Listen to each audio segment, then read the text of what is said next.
करावे मनाचे. बाबांनी मला पहिले सांगले की कोणाच्याच मनात जाऊ नको. तरी मी जात होती, पण आखरी बाबाच्या शब्दावर आलं की आपली जागा सोडून कुठेही जाऊ नको. गुरुची आज्ञा ही शिरसावंत. मंडळी, झोपडीपासून सुरुवात झाली. इथं बाबाच्या कार्याचा शेवट झाला. अंतिम भेट याच जागेला दिली आणि तिथे तर थांबू दिलं नाही. जी बाबाची अंतिम भेट आहे ती मला सौभाग्य समजते की या पवित्र भूमीतच त्यानं मला जन्म दिला आणि पायाजवळ बसण्यापुरती जागा दे. सरकार तुम्हाला घरकुल देते, इराधराले पगार देते, तुम्ही तर सरकारचं काम नाही केलं तरी देते. या सरकारात मी पूर्ण आयुष्य वाहिलं. मी संन्यासी जरी असेल तरी शरीराला जेवण लागेल, अंग ढकाले कपडा लागेल, बसाले झोपी लागेल. पण सज्जन लोकांना माझी विनंती आहे, जगा आणि जगू द्या. आता तरी थांबा. आता मी उरलेलं आयुष्य देवाच्या शिंगणात घाला. परत परत हा जन्म भेटणार नाही. कोटी कोटी येऊनी कोटी कोटी फेरा मग लागे वारा मानवाचा. माणसाचा जन्मच फार भाग्यानं भेटते. त्यात येऊन जर संतांचं दर्शन झालं, संतांचा सहवास झाला तर दुधात साखर पडली. मी माझं सौभाग्य समजते की या पवित्र भूमीतच त्यानं मला जन्म दिला आणि त्याच्या पायाजवळ बसण्यापुरती जागा दिली.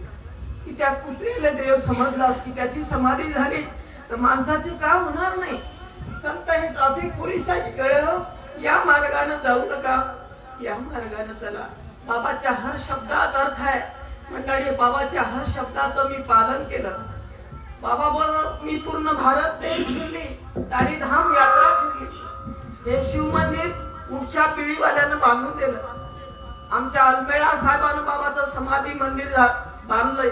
कोणीच नसतं बांधू शकत. असे काही ठराविक घरचे आहेत. आमच्या धुळ्यावाले इतक्या दुरून येऊन इथं स्वयंपाक करतात. सगळे जुन्यात यायचं वर्ण भंडारा ते ठीक ठिकाणी येतात. खाणाऱ्याची काही वाद नाही, पण प्रत्येकाचं जसं बाबाच्या काळात गिरे मामाच्या गाण्याचं वर्णन होत होतं तसं आमच्या काळात चंदू नाही आला का बाई, तर चंदूची आठवण. दोन शब्द बोल. आणि अमर झाले जे मोबाईल मध्ये बाबावर भजन मंडळीचे ते अमर झाले. पण एकच निर्णय असला पाहिजे शिष्याचा. आणि तर तुम्ही 4-5 गुरु केले पुण्यात वर्गात नाहीत मग काय फायदा. ऐक, म्हणून संत कृपा हे कशी भेटत नाही. निर्णय निश्चय एक पाहिजे. पतिव्रता कोणाला म्हणतात?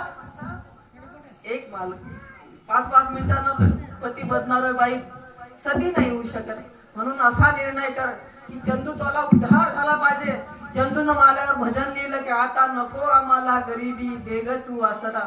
मी म्हटलं देवाची पायरी सोडू नको, तुला काही कमी नाही. आमचा चंदू 2 शब्द बोलून मग संत गुलाब बाबा की, संत सुशीला माता की, भक्त मंडळी की. मंडळी, साधा माणूस कोणी बनू शकत नाही. संत होणं फार दूर गोष्ट आहे. आणि भक्ती हे काही सडकवर पडलेली नाही. हा सांगितलं की बा भक्ती नव्हे लावणीची, पूर्ण कमाई देहाची.